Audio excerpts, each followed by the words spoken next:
So friends, I have a story for you today. I wish I could tell you that it was a happy story, but it generally is not. There are parts of it that have some happiness,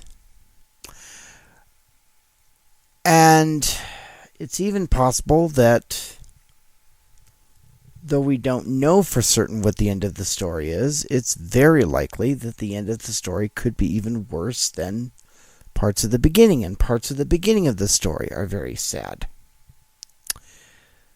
But even stories that are sad and hard to hear often have important lessons. And I will openly say here that while the end of the story could be extremely devastating and very sad, there are people yet at the helm who have an opportunity to turn this thing around. There are people who are standing in an opportune place that gives them a lot of power and a lot of control over how this ends. And if they use that power and that control in a way that is wrong and inappropriate, people who are much less powerful and people who have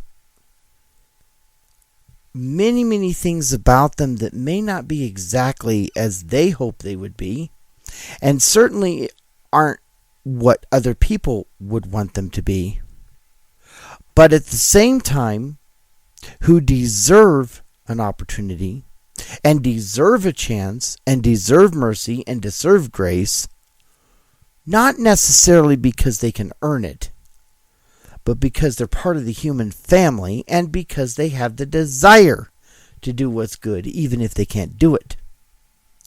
If these people in power make wrong choices and do exercise that power in inappropriate ways, they may very well, in fact, I'll go even further, they almost certainly will, in my assessment, at that point, brutally destroy the lives of these people who don't deserve to have their lives destroyed.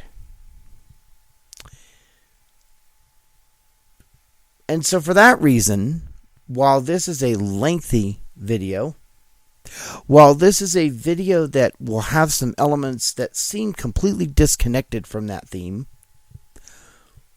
I really urge anybody who has the patience and the tolerance and the desire, not only for a good story, but for a good lesson, and perhaps for an opportunity to lobby publicly to turn this thing around, because we all know that people who are going down the wrong path, the more noise the public makes, the better chance we have of turning this thing around. And at this point, I am a lone voice in the wilderness as far as I am aware. And I won't be able to do it by myself. I'm going to have people joining me. So, while this is a lengthy video, if you stay with me, if you can, and I know not everybody can, because in the 21st century, not everybody has the attention span to do it. I get it. It's just the way it is, like a lot of things. But if you'll stick with me, I think you will see an opportunity to maybe do some good. And hopefully you'll see with clarity where the problems are. And I would go so far as to say, this is not an isolated story. There are many stories in our world like this, and the same problems that inform this situation also inform other situations, certainly nationally and around the world. So, without further ado, let's get into this very fascinating, still developing, and very scary story and the situation that comes out of it. So to begin our story, we need to go back to a story that was published in 2003. And I'm going to be brutally honest with everybody here. I'm going out on a limb here because it may be that I get some pushback for republishing this story in the way that I am. But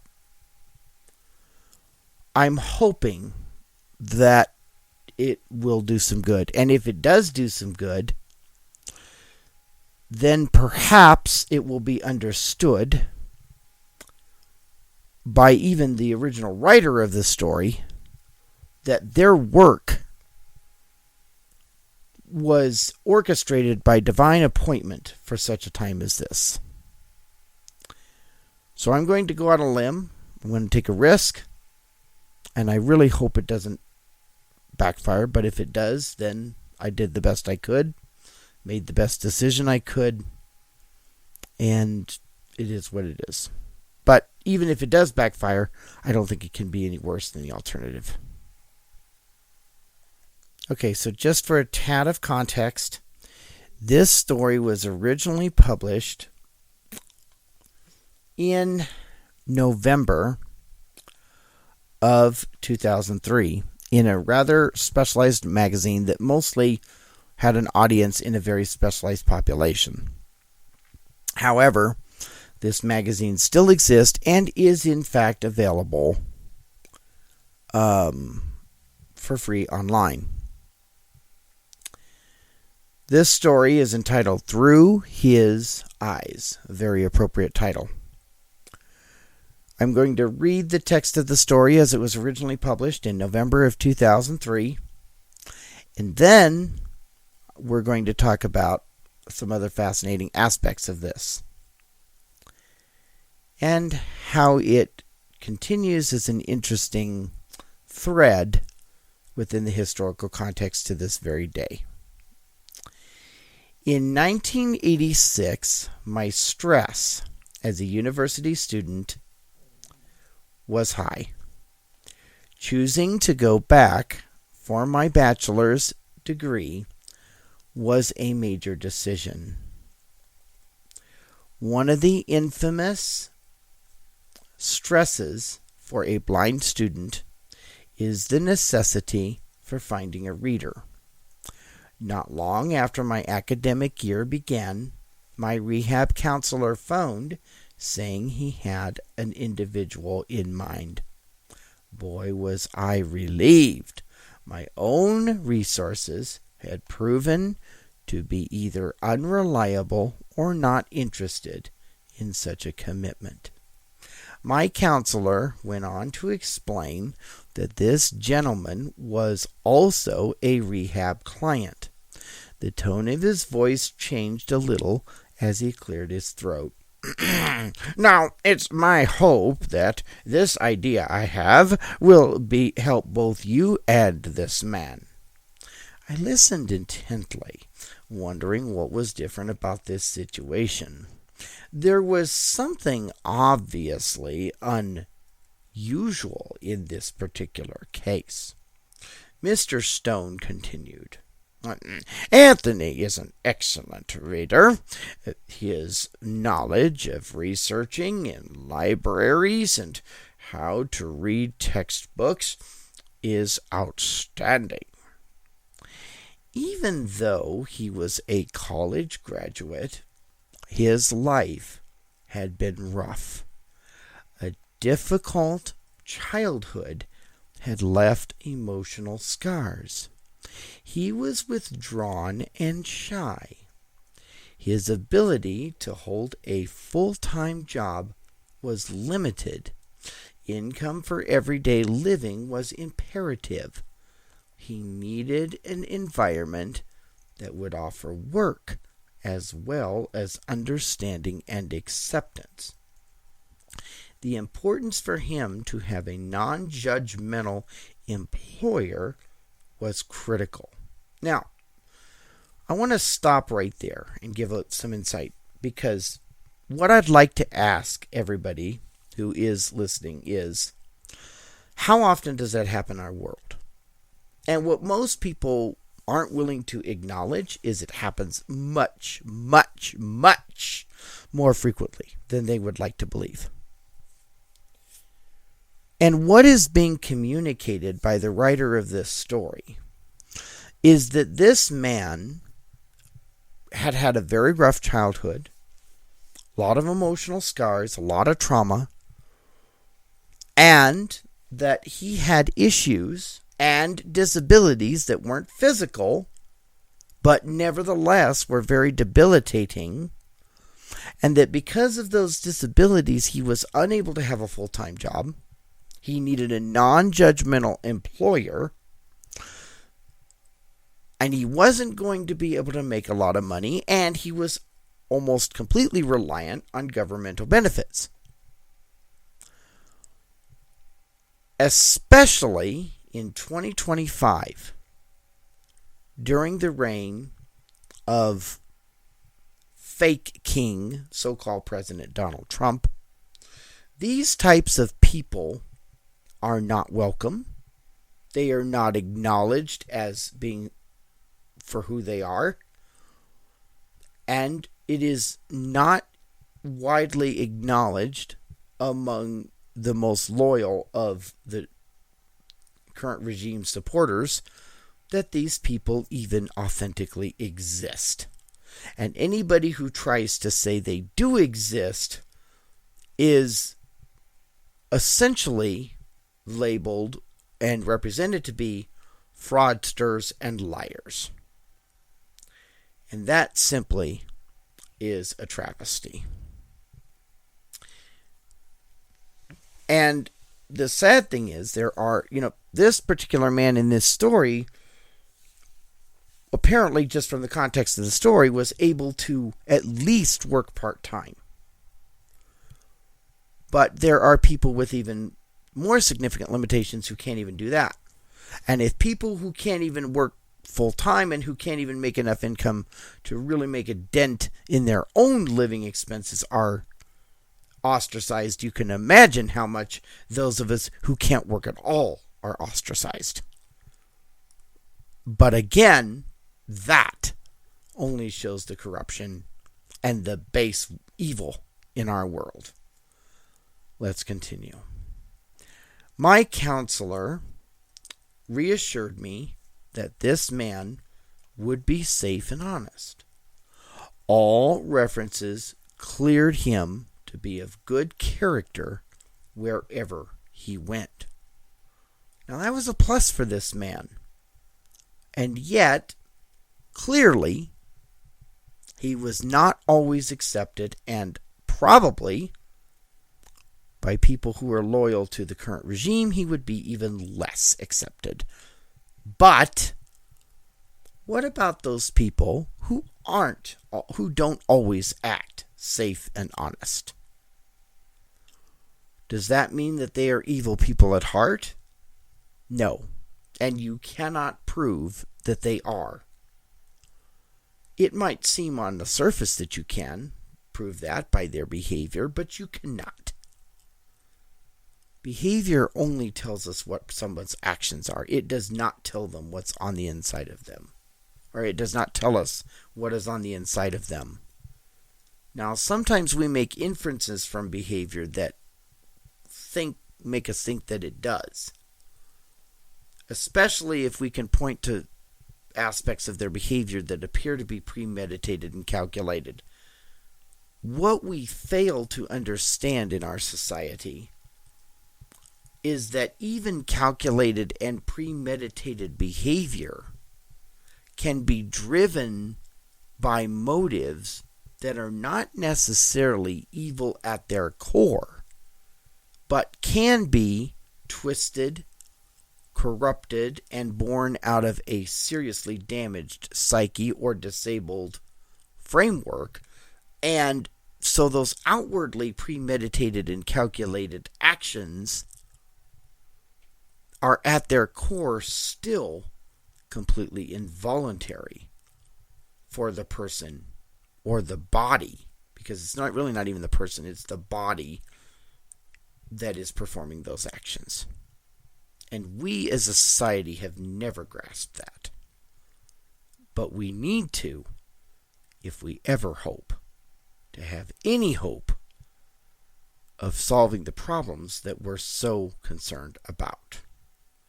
Because even the Trump regime, it's not that the problems they're talking about, a lot of them are invalid. It's their approach and their interpretations of those problems that's invalid. After a discussion at length, I agreed to accept him for the position as my reader. It wasn't long before my husband and I became well acquainted with Anthony. He came to our home to read quite often. Our blindness was just another way of life to him. He had never known anyone with visual challenges, but he saw us as common everyday folk. Our family thought of him as a very important part of our lives. After 3 years of textbooks and finally graduation, I was weary of the academic road. But the constant need of having printed material read is never over, no matter how weary one becomes. I approached Anthony with the idea of continuing his services as my reader. For more than one reason he accepted. Our home filled an emptiness in his life and offered an environment that was warm, calming, and non-threatening. Since he didn't have anyone to call family, we seemed to fit that role. He spoke of distant relatives in another state. Their lives were busy, and he felt like a stranger. His father had passed on from serious illness. Unfortunately, his mother had abandoned him at a preschool age. He never forgot the pain of being left behind. Our children sparked a quiet joy in him when they would share their music, silly dances, and trays of imaginary cookies and tea. He would chuckle as he described their kindergarten drawings and read their ideas of how to cook a favorite recipe. Anthony enjoyed using his eyes to assist in other ways besides reading. He would draw the lines on the sidewalk for hopscotch, as my daughter, with low vision, would encourage him to make them bigger and darker for her. He would name the trees and admire their different colors according to the season as he walked with the children around the neighborhood. Sometimes over hot coffee, before starting our pile of printed material, from the window, he would describe the birds as they went from their nest to the grass in search of something. Many times he would pick the roses from my yard. I could hear the smile in his voice as he filled a vase with water, saying, "Here's a sample of nature for you, right at your fingertips." He became such a part of our lives. Whenever I would ask him what we could pay him for all he did, his reply was, "You have already paid me." Money was no longer the only cause for him to be a part of our lives and printed material was no longer our reason to have him in our family. Living this simple life alone, having only the bare necessities, never looking for more to do, only associating with a very few. This seemed to be all he wanted. Each time he came, most likely it was for a day. At the end of the day, as the end of the day approached, he would join us for the evening meal. There were times when I was sure another healthy meal wouldn't be served until he returned again. Always grateful, we would thank him for coming that day. As time passed, all of our friends and family knew who he was and how much he meant to us. Because he disliked crowds, our invitations for holiday dinners were turned down. However, we were sure to send him home with holiday food and special packages the next time he came. His birthday was always on our calendar. Timid as he was, who could turn away one's favorite meal and a specially made cake? For 14 years, once a week or sometimes more, the privacy of our worlds was waited to be opened up to Anthony. Through time, he saw everything in our lives. College applications, medical reports, legal documents, banking, and both tearful and personal letters. His eyes explored many corners of our family life, taking each day as it came. Worrying about tomorrow must have begun to weigh heavier than ever on him. However, when visiting our home, Anthony seemed never to let on. Whenever I would remind him of how deeply we appreciated him, his comments were vague, keeping in mind how it feels to give up one's privacy. I never pressed him for information. So what we have here is a very, very touching scene. This man, who had no family, had been abandoned by the only family he had. Yeah, his father was there, but they were estranged. And obviously then his father passed away. He had no one. But he was integrated, essentially, merged almost as it were, not by blood, but by unity and love, into what essentially became an adopted or adoptive family. And brothers and sisters, that's what we are called to do for people who are less fortunate, who are drifting.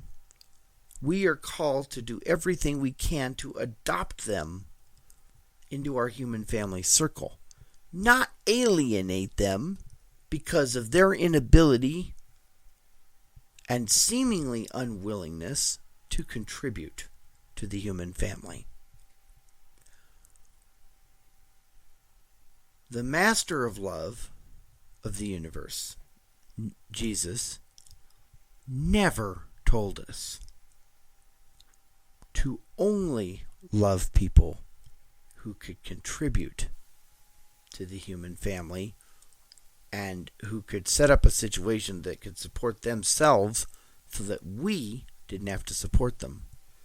Quite the contrary. Jesus told us to support the poor,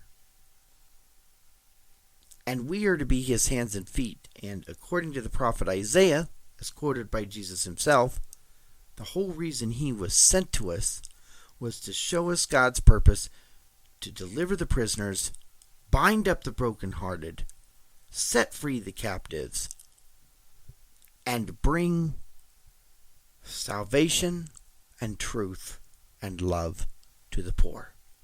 Not alienate them, not imprison them, not allow them to starve and be homeless or even encourage it, and not to alienate them because they don't belong to a certain national flag, race, religion, even sexual orientation. Even, we can admit that any other lifestyle but heterosexuality is wrong, but that doesn't mean that we have to alienate them in ways that aren't needed to protect the morality of sexual norms, which is what the extreme people want to do. This story illustrates what community and family, the human family, not just blood family, should look like. It demonstrates what true, authentic, socialistic, and maybe even communistic circles should look like. Do socialistic and communistic circles look like that? No, those are counterfeits of all of this. But there is a sense in which what makes them such good counterfeits is they have really good components that are part of the authentic. So far I have read the text of the story directly. But I'm going to take a little bit different tact here. And I'm going to branch off into something a little different. Because there's a second version of this story that exists. It's a rather rare version.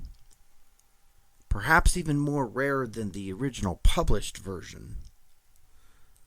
Again, I believe it was recorded for a very specialized market. And I don't know how many people would have originally had access to this. I doubt it was over 1,000. I don't know what the exact number was. This is an audio thing that I stumbled across several years ago.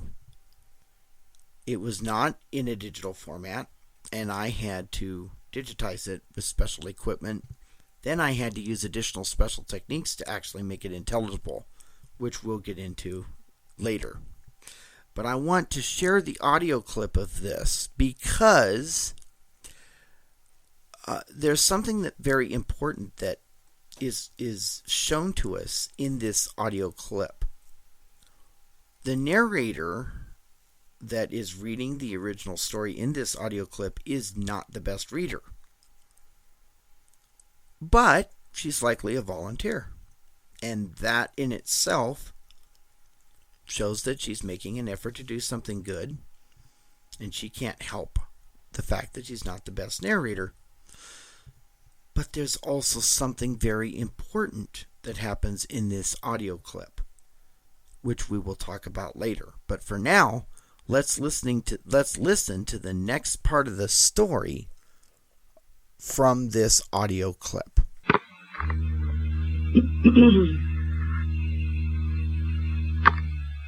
One day in October of 2000, life was moving at a fast pace. There was always something else to be accomplished. Keeping up with our 5 children, demands of our jobs, the commitments of our involvement in the community. Between it all, my husband and I only saw each other coming and going. I remember it was a cold, damp day. I found myself rushing around at home, preparing to be off to yet another meeting, thinking I should stop by the bank on my way across town. Just then I heard the squeaking brakes of a bus passing by. A strange thought crossed my mind. What if Anthony came by and I forgot I had to leave today? He never came unless we discussed it ahead of time. always being flexible according to my crazy schedule. My thoughts were running in circles. What if I didn't have his help? Could I deal with all the demanding paperwork? Suddenly, from deep within me, a feeling of emptiness swept over me. I shivered at my thoughts. I listened and discovered the bus hadn't stopped to let anyone off. My thoughts were interrupted by the arrival of my ride, and I was on my way. About 20 minutes later, my cell phone rang. As I answered it, I heard the frantic voice of my son. "Mom, we have a crisis. You need to come." "What is it, dear?" I said. "I'm on my way to a meeting." His voice trembled as he found the words. "It's Anthony. He's taken his life."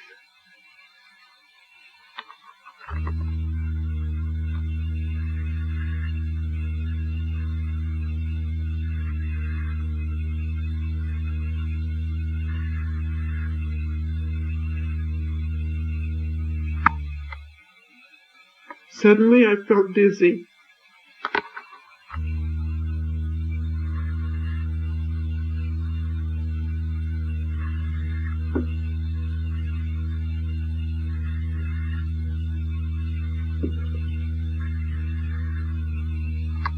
My mouth was too dry to speak.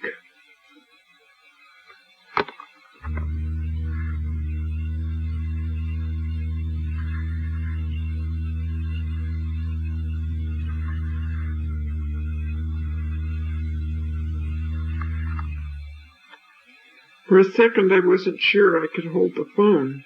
I felt frozen. Then the voice on the other end was that of a policeman giving information I wasn't sure I could comprehend. His questions seemed complex and unreal. "Yes, I can come," I said. "Could I identify the body?" Golly, Christiane, before I could finish this story. I know it's hard, isn't it? I know, I've heard it like 4 or 5 times, so I need to know it. I just know you to cry.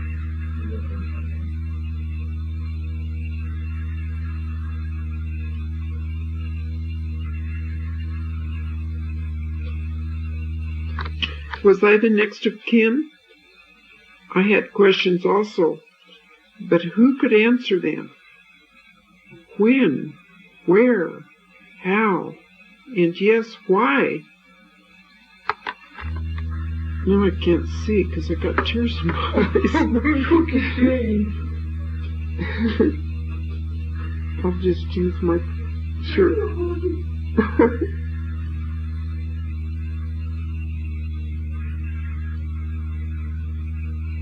You can put reader's note. We had to stop for a tear.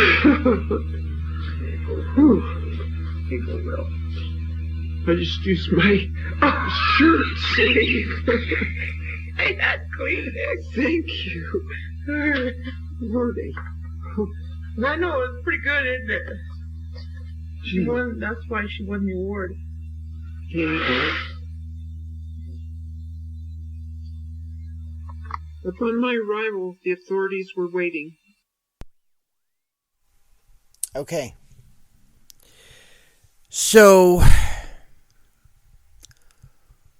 we'll talk a little bit more about the potential historical context of that audio recording. For right now, what I really want to bring home is the emotional impact upon the person who is narrating and reading this story, likely from a printed, from the printed publication.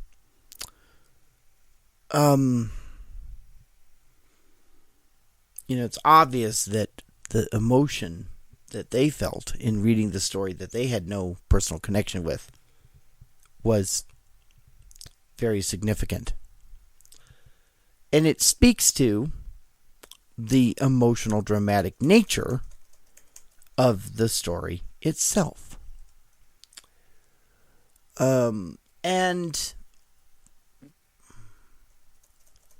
The other interesting thing that I will say at this point is the woman, as she's breaking down, says something very interesting. She says, "It's good, isn't it?"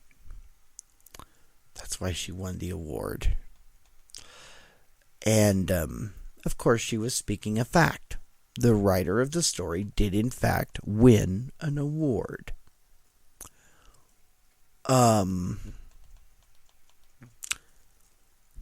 And the writer of the story is a hero in her own right. We'll talk a little bit more about that hero as we continue with the story. But for now, I want to return to the text version, and I want to continue with my reading of the text version.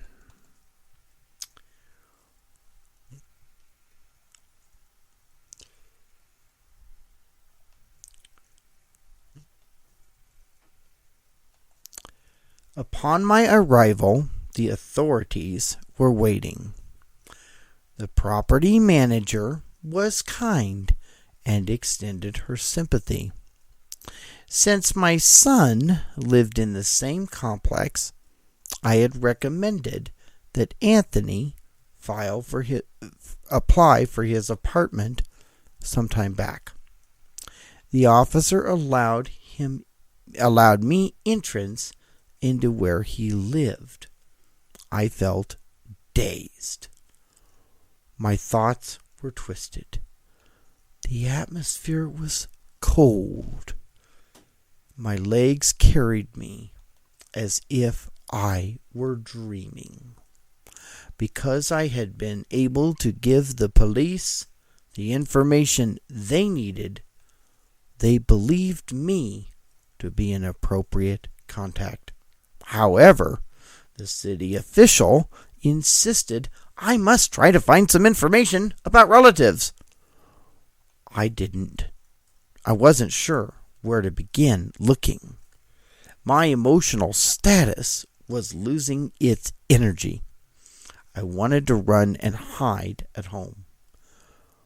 My husband was frantically leaving his job to meet up with me. All he knew when I called him was that we had lost our dear friend. The area was closed off where the incident happened. The property manager and I had properly identified his body and confirmed his age and date of birth. Until proven that we were his closest contact, I couldn't remove anything. Now, I do have one question, and I don't totally know the answer to this. But I suspect that in most situations of suicide, and we know from the context of the story that it was suicide because the author quotes her son as saying he's taken his life. So we know that from that context that he took his own life. It's not like he was murdered. And I don't think in most cases of suicide the entire area would be closed off. So in just a simple reading of the original published story, it would be fair to ask, what is that passage about? We'll revisit that question later. I was only allowed to look. His glasses were lying next to his pen on the end table. They were so familiar to me. When he wasn't reading to me, they were in the middle of my dining room table. Some mail was scattered about on the floor, as if perhaps he had been looking through it. In the kitchen, a small plate with a table knife and the remains of toast crumbs and melted butter sat on the countertop. I swallowed hard. Not even the bread of life could keep him going. I want you to keep that phrase in your hearts as you listen to the story. Not even the bread of life could keep him going. And of course, it's clear that she's referring to physical bread there. But keep that in mind because we're going to revisit that phrase. It's kind of ironic. I pulled open the small drawer behind the counter and felt around inside. Finally, finding a sticky note, I handed it to the officer. He began reading aloud. In case of emergency, please call. My stomach felt sick, and I could hear my heart beating. Suddenly, I realized it was my name, my phone number, my address. The buzz in my ears was loud, and before I realized it, I was saying, "That's me!" Even though the officer had stopped talking, the buzz in my ears continued. Perhaps this was enough evidence for the powers that be to prove that Anthony really didn't have anyone else but us. After a short time, I asked if I could be excused myself.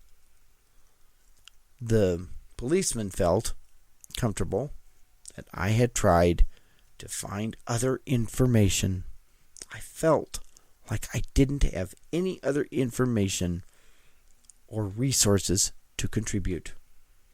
I just wanted to lock the door and return when my mind was clear. My friends, have you ever felt that way? Have you ever had a situation that was so distressing to you that you didn't feel like you had anything to contribute for yourself or for anyone else in this situation?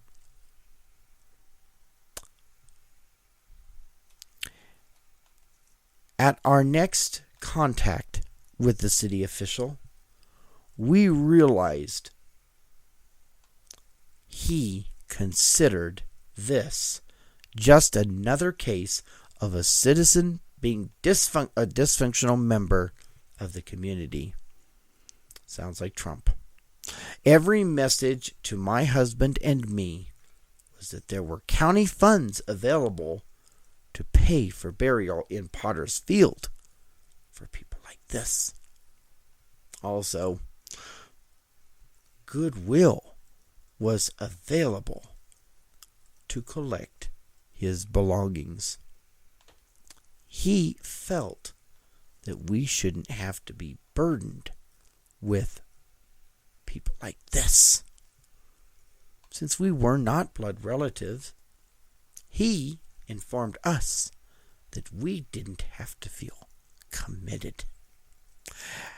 After returning home and doing some calling, which the police had suggested, I discovered that my husband and I were going to have to take a stand with the city official.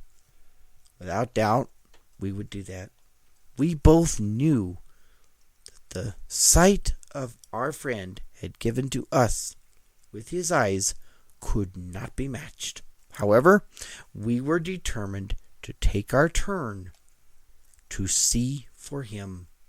His dignity would not be taken.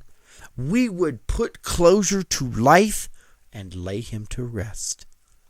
The bill for services rendered was ours. He deserved whatever we could do to protect his rights.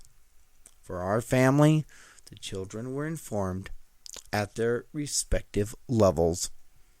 I was careful about how this information was explained to them. Together, we sat listening to a lesson in truth, taking a small part of a plant and comparing it to a thriving one.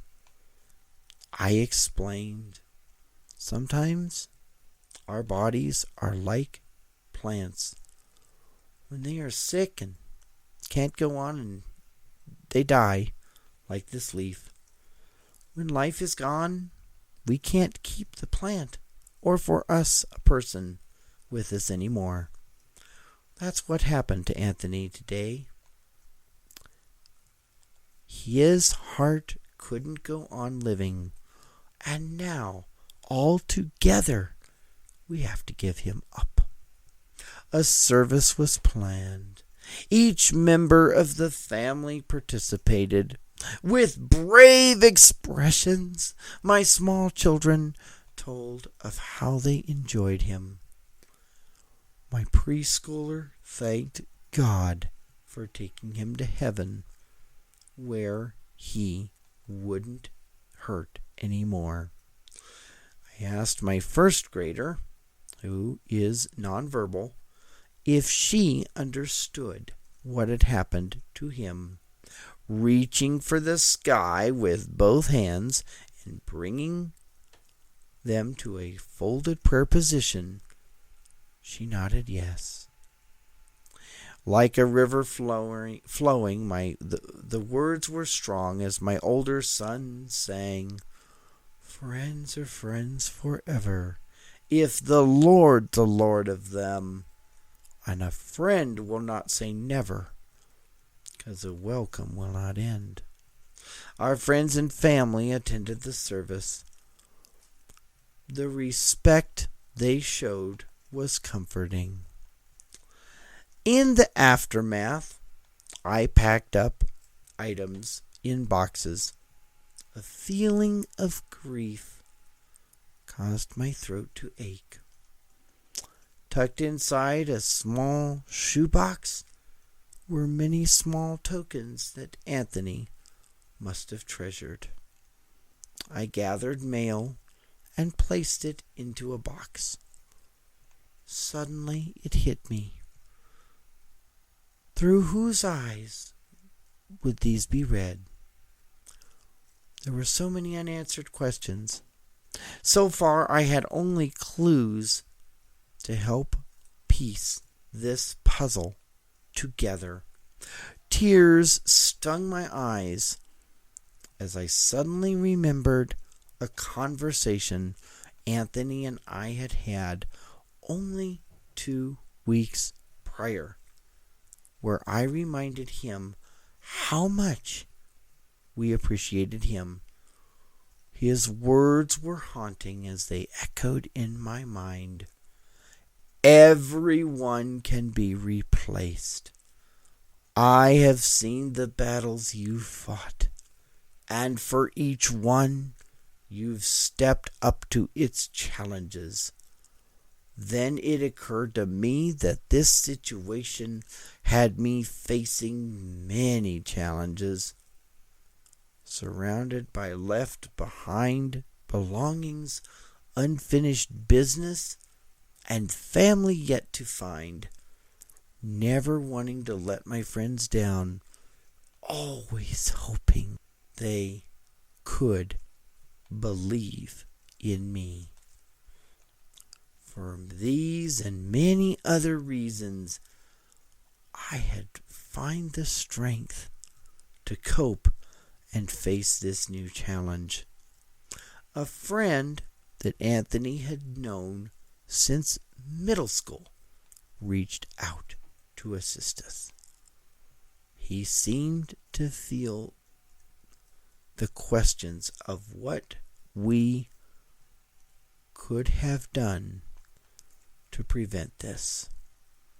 Our connection with him was comforting. Since their friendship had been close for many years, his heart ached for his best friend. Together we sorted through belongings and decided what should go where. Looking through his personal papers forced reality upon us. The receipt for the weapon was among them. A copy of the background report had been completed. When it asked for occupation, clearly written was reader for the blind. When old family and school photos were found, the pain was deep. We were seeing a part of his life we had not known. We found a small card which had an address for an aunt and uncle. I had heard of them. They had every right to know. It was difficult to break the news to them. Unlike us, they hadn't known his world for a long time. Their memories of him were from when he was a child. They expressed feeling helpless. They offered to assist us in any way they could. Soon, our lives needed to get back into their routines. The necessity, once again, for a reader was back. Lost in the midst of everything that had happened, I was without a clue on where to look. The mail piled up. The monthly checks had to be written. Our fears of trust and abandonment set in. But no matter what our emotions were saying, we knew our family affairs must be taken care of. A friend recommended someone, a total change for us. Her ways were completely opposite. We felt small, like we had nothing to offer her, just another appointment in her book. It worked out for about 18 months. Today we have reader number 3. We have learned several lessons from this leg of our journey. Trying to bond and trust each one doesn't get easier. Most of all, for our family, his memory lives on. When people ask about his picture, which hangs in the den above the bookshelf next to the case holding the flag for his military service, we tell about his dedication as our reader.